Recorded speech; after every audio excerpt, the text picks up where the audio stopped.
ஏசிய போட்டுக்கிட்டு தலை வரைக்கும் போத்திக்கிட்டு தூங்குனா தனி சுகம்தான்.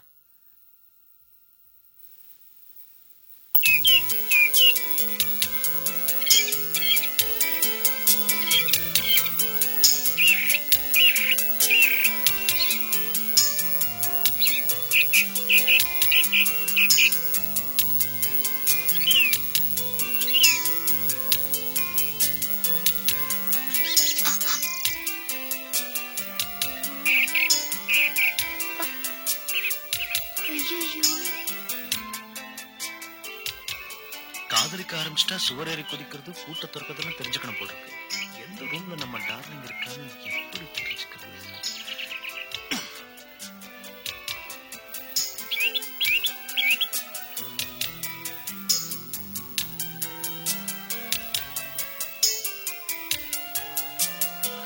ஓஹோ, இங்க இருக்கியா நீ? ஏசிய போட்டுக்கிட்டு போர்வையை இழுத்து மூடிக்கிட்டு நல்லா தூங்கிட்டு இருக்கியா? என்ன செய்யறோம் பாரு.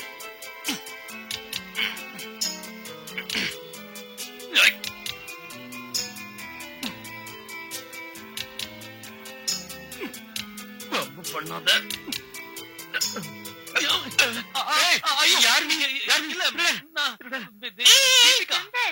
அவர் என் ஃப்ரெண்ட், பேரு மௌலி. என்ன பார்க்க தான் வந்திருக்காரு. அப்படியா? Hello hello. இனிமே இங்க தூங்க முடியாது, வேற ரூம் பாத்துக்கிறேன்.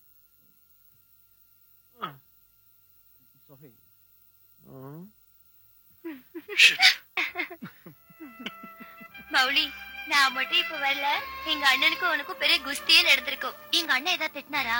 அதை விட இப்போ நானும் நீயும் தனியா இருப்பாங்க. தனியா இருந்தா அருமையான ஏசி ரூம், அழகான பொண்ணு, அதை விட அழகான பையன் பக்கத்துல. ஏய், பொய்யெல்லாம் சொல்லாத. ஆம்பளை அழகா இருக்கான்னு சொன்னா எந்த பொண்ணும் ஒத்துக்க மாட்டீங்களே. ஓஹோ, எத்தனை பொண்ணுங்க கூட உங்க ஆராய்ச்சி நடந்திருக்கு?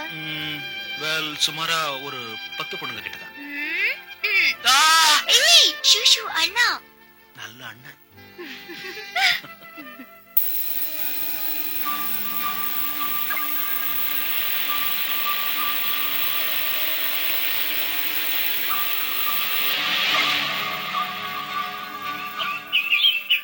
தன்னோட அப்பா வேலை பார்த்த ஸ்கூல்ல தம் வருங்கால புருஷனுக்கு கூட்டம் வந்து காட்டுறா போல இருக்கு.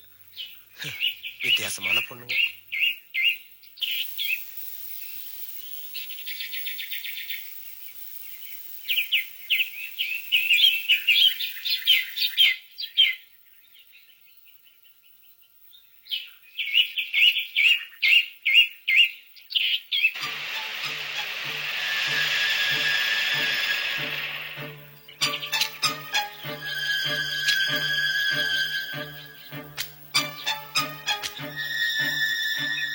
என்ன நாகராஜ், ஏன் காரை இங்க நிறுத்திட்டீங்க?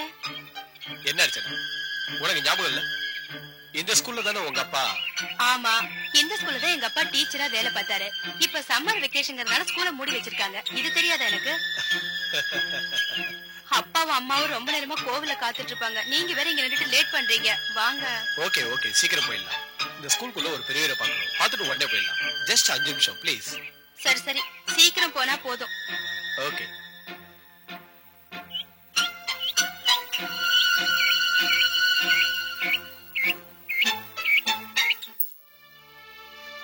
என்ன மாதிரி சுதர்சனம் எப்படி இப்படி மாறி போனா?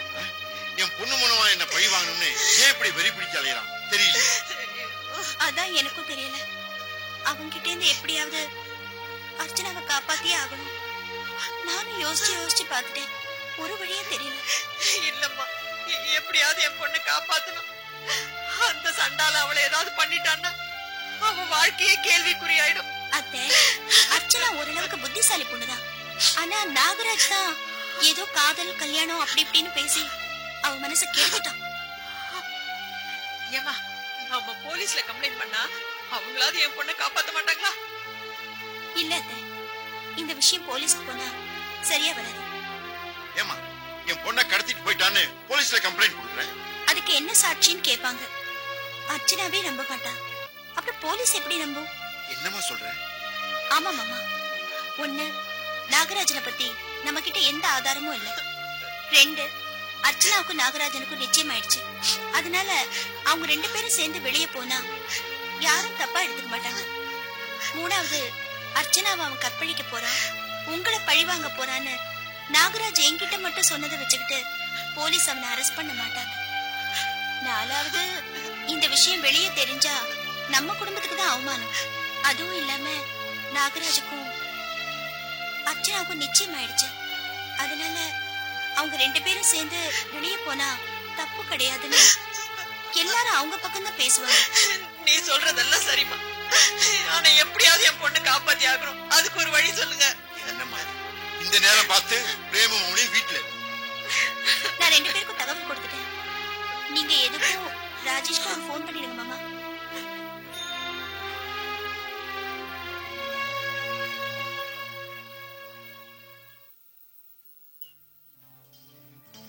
என்ன அருமையான இடம்.